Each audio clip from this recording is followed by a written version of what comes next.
Welcome to the Reel Debrief, the show where we dive deep into the world of film production, exploring the genres you love, the projects making waves, and the trends shaping the industry. We're here to give you a 360-degree review for entertainment professionals.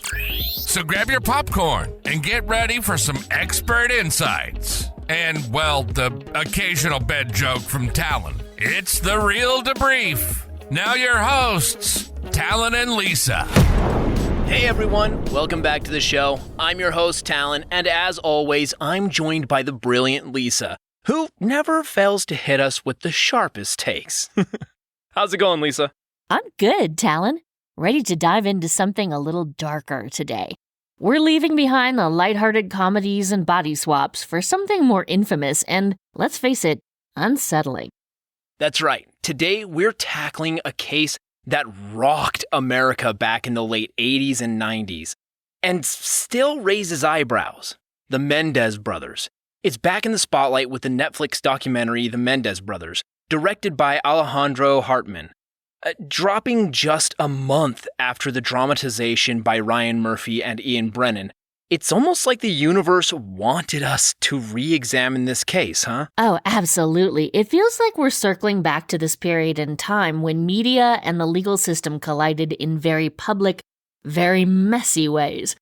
The Menendez Brothers case was a precursor to the O.J. Simpson trial in how it captivated and split public opinion. And with the #MeToo movement reshaping the way we talk about power dynamics and abuse, it's no surprise this documentary is digging up old wounds and reframing the whole narrative.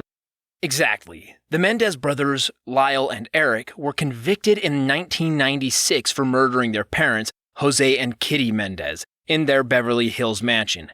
And it wasn't a quick conviction. Their first trial back in 1994 ended with 2 deadlocked juries, one for each brother. It was only in the second trial post-O.J. Simpson that both were convicted. And now in this new Netflix documentary, we're seeing how those verdicts might have been influenced by more than just the facts. Yes, and what's especially interesting is how Hartmann's documentary doesn't just retell the story, but reframes it for a new audience. An audience shaped by movements like #MeToo. The documentary makes the case that the public might be more sympathetic now to the brothers' claim of imperfect self-defense. That's the idea that they believe their parents were going to kill them, allegedly after years of sexual and psychological abuse from their father. It's such a different lens than how we viewed the case back in the 90s. Totally. And we'll get into the details of that imperfect self-defense claim in a bit. But before we dive too deep, I think we need to set the stage a bit. So, this case didn't just explode because of the brutality of the crime, though that's a huge part of it. It was also the timing. The first trial was televised, turning it into a spectacle. It was right before the O.J. Simpson trial, and people were just starting to realize that courtrooms could be the new arena for entertainment. And, well, let's be real, there was an appetite for salacious stories. Oh, for sure. And it's wild to think about how that first trial laid the groundwork for the media circus that would explode with O.J.'s case. By the time the Menendez brothers had their second trial, the landscape was completely different. O.J. had been acquitted, and public opinion was still raw. Many people were furious about that verdict, and you have to wonder if the Menendez brothers, in a way, became scapegoats for that frustration. Exactly. That's what Hartmann touches on in the documentary.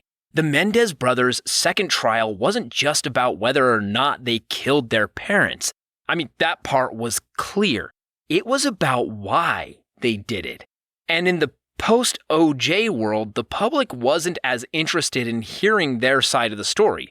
It felt like, we let one person off the hook, so now we've got to come down hard on the next ones. And what a lot of people might forget is that the first trial wasn't exactly clear-cut. The fact that there were 2 deadlocked juries shows how divided people were over this case. It wasn't just a simple question of guilt. The juries in that first trial had to wrestle with the brothers' claims of abuse. Lyle and Erik said their father, Jose Menendez, had sexually abused them for years, and that their mother, Kitty, knew about it and did nothing to stop it. They claimed they believed their parents were going to kill them, and that's why they acted first. Right. And whether you believe that or not, it adds a layer of complexity to the case. I mean, this wasn't just about two rich kids who snapped. If their claims are true, it's about decades of abuse and fear, and them feeling like murder was the only way out. But of course, not everyone bought that story. Yeah, and that's where things get tricky. Because on the one hand, you have this horrific act. These two brothers shooting their parents to death with shotguns in their own home. That's brutal. But on the other hand, you have these allegations of abuse that, at the time, people didn't want to talk about. Sexual abuse, especially against boys, was often swept under the rug. It wasn't part of the mainstream conversation the way it is now. Exactly. And it's not like the Menendez brothers were the most sympathetic defendants either. Let's not forget that after the murders, they went on a spending spree with their parents' money. Erik bought a Rolex, Lyle bought a Porsche, and they lived lavishly for months. I mean, it didn't exactly scream, "We're traumatized and acted out of fear." No, man, that's part of what made this case so complicated. And it's what made the media, and by extension the public, focus more on the money and the privilege than on the abuse allegations. It was easier to paint the Menendez brothers as spoiled rich kids who killed their parents for the inheritance, rather than two young men who had endured years of trauma and finally snapped. And honestly, it's easier to sell that narrative on TV, too. Totally, and that brings us back to the documentary's framing of this case. Hartmann makes a point that post-#MeToo people might be more willing to listen to the claims of abuse and take them seriously. Because, let's face it, if we've learned anything from #MeToo, it's that powerful people can hide a lot of dark things behind closed doors. Yes, and it's not just about the sexual abuse either. The documentary touches on the psychological abuse too, which is often harder to see, but just as damaging. If what the brothers say is true, that they were living in constant fear of their father, then their actions, while still horrific, take on a different light. It doesn't justify the murders, but it complicates the narrative. Exactly, and this is where the concept of imperfect defense comes in. The idea is that they believed, honestly but mistakenly, that they had no other choice but to kill their parents. It's not a full self-defense claim because there wasn't an immediate threat in the way we usually think of self-defense, but in their minds, they were acting to save themselves. And that's such an interesting concept, right? Because it asks us to step into their shoes and think about what they might have been experiencing mentally and emotionally. Were they truly trapped in a situation where they thought their only way out was murder? Or were they just using the abuse as an excuse after the fact to explain why they killed their parents? Right, and that's the central question, isn't it? What was really going on in their heads? Because if you believe their story, then you start to feel sympathy for them. But if you don't, then they just seem like cold-blooded killers who were trying to get away with it. And let's not forget how the second trial played out compared to the first. The second trial was much less about the abuse allegations and much more about the murder itself. The judge in that trial even limited the defense's ability to talk about the abuse. The focus was on the act of killing, not why they did it. And I think that shift in the focus really hurt the brothers' case. Absolutely. The second trial was much more of a cleanup trial. The prosecution came in strong, and the public, still reeling from OJ, was not in the mood to let another high-profile defendant off the hook. I mean, the Menendez brothers became victims of timing in a way. People were looking for justice after what they saw as a miscarriage of justice with OJ. And that's something the documentary does a good job of highlighting, how the context of these trials mattered. The media, the public, the legal system, they were all caught up in this wave of post-OJ anger. And the Menendez brothers, whether you believe they were guilty or not, got swept up in that. Yeah, exactly. And now, almost 30 years later, we have this documentary. The Menendez brothers offering us a chance to look back at the case with fresh eyes. It's asking, would we have seen this case differently if it had happened in today's climate?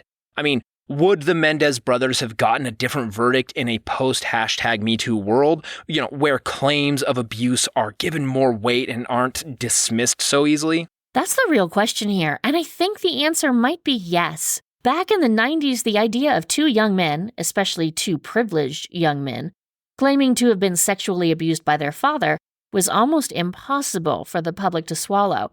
People couldn't reconcile the image of these wealthy, seemingly successful brothers with the idea that they had been victims of such horrific abuse. Today, we've seen enough cases of people in positions of power using their influence to hide terrible things that we're more inclined to believe the survivors, even when their stories seem unbelievable. Totally. And let's not forget that back then, there was also a lot of focus on their lifestyle. I mean, the spending spree they went on after the murders?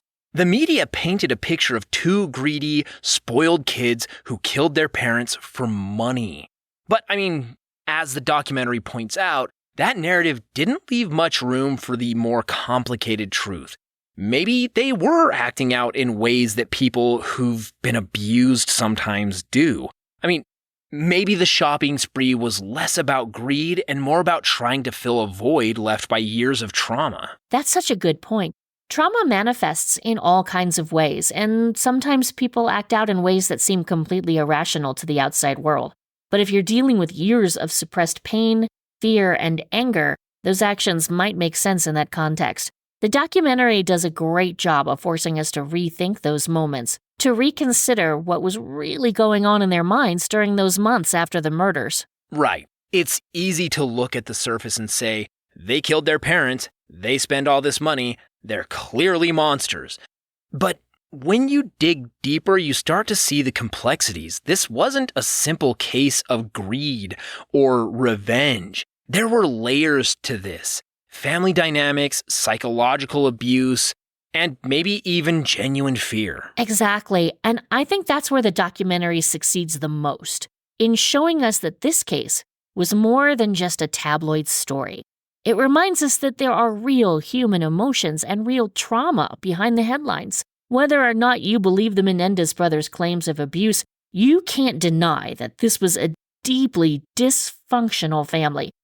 And sometimes dysfunction leads to tragedy. Yeah, totally. And what's really fascinating is how this documentary ties into the larger conversation about the justice system and how it treats people with trauma. I mean, we've seen it in other cases as well, where the court system is often ill-equipped to handle claims of abuse, especially when those claims don't fit neatly into the boxes that jurors and judges are used to. Yes, and that's something we still struggle with today. The justice system tends to favor clear-cut narratives. Good guys versus bad guys. Victims versus perpetrators. But in cases like the Menendez brothers, those lines are blurred. You have people who were both victims and perpetrators. And that makes it so much harder to get a fair trial. The system doesn't really know how to deal with those gray areas. Yeah, exactly. And that's where you have to wonder. If the Menendez brothers were tried today, would their outcome be different? Would a jury in 2024 be more willing to listen to their claims of abuse? Or would they still focus on the brutal nature of the crime and the brothers' actions afterward? It's a tough question. On one hand, we've made a lot of progress in how we talk about abuse, especially when it comes to powerful figures like Jose Menendez.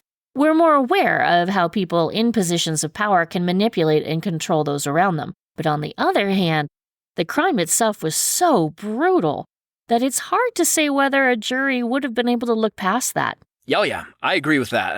And that's the central tension of this case. The abuse allegations complicate things, but, I mean, at the end of the day, two people were murdered in cold blood.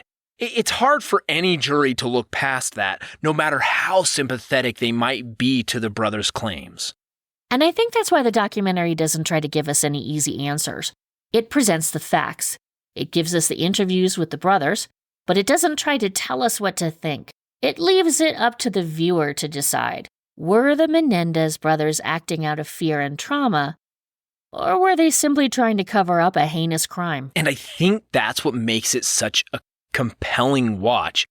We're not here to pass judgment. We're here to explore the complexities of the case and the people involved.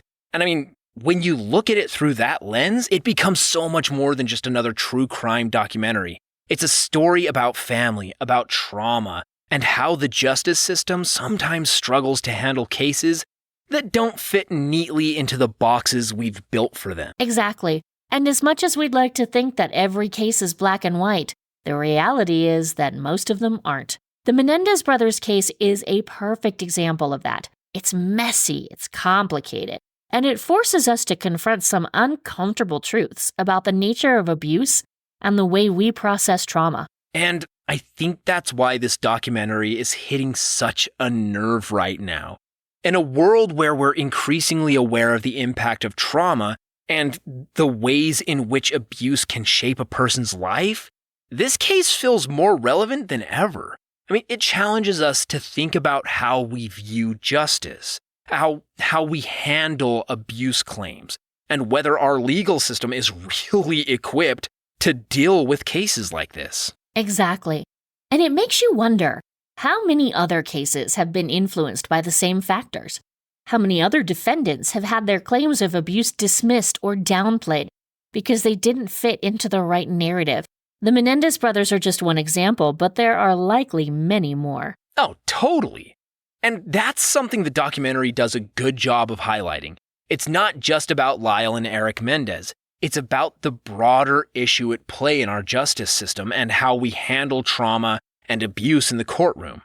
And that's what makes it such a compelling watch. It's not just a retelling of a notorious case. It's a deeper look at the system and structures that shape the way we think about crime, punishment, and justice.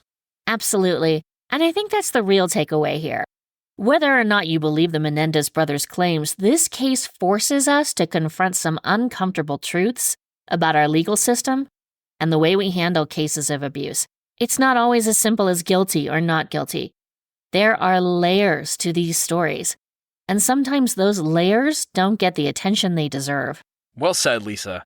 I think we've covered a lot of ground today, and hopefully we've given our listeners something to think about. Whether you've seen the documentary or not, the Menendez brothers case is a fascinating look at the intersection of media, trauma, and justice.